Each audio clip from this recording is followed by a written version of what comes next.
পাকিস্তানের বিমান হামলায় ধ্বংসস্তূপে পরিণত হয়েছে আফগানিস্তানের এক নিভৃত গ্রাম। নারী শিশুসহ অন্তত 15 জনের মরদেহ উদ্ধার করা হয়েছে। ধারণা করা হচ্ছে মৃতের সংখ্যা আরও বাড়তে পারে।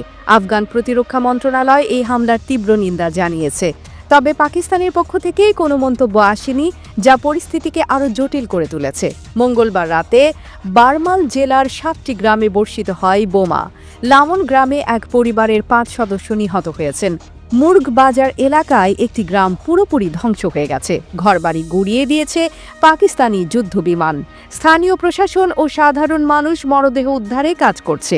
প্রত্যক্ষদর্শীরা জানিয়েছেন, পাকিস্তানি যুদ্ধবিমান আসতে দেখেছেন তারা। কিছু বুঝে ওঠার আগেই বোমা বর্ষণ শুরু হয়। শান্ত গ্রামগুলো বিস্ফোরণে কেঁপে ওঠে। হতাহতের সংখ্যা আরও বাড়তে পারে। আফগান মন্ত্রণালয়ের মুখপাত্র জানিয়েছেন, হামলাটি বেসামরিক লোকদের লক্ষ্য করেই চালানো হয়। আফগানিস্তান এই হামলাকে আন্তর্জাতিক নীতির বিরুদ্ধে নৃশংস কাজ হিসেবে নিন্দা করেছে। মার্চের পর দ্বিতীয়বারের মতো এমন হামলা হলো। সীমান্ত অঞ্চলে উত্তেজনা তীব্র আকার ধারণ করেছে। এই পরিস্থিতি দুই দেশের সম্পর্ককে নতুন সংকটে ফেলে দিল। AB news desk report.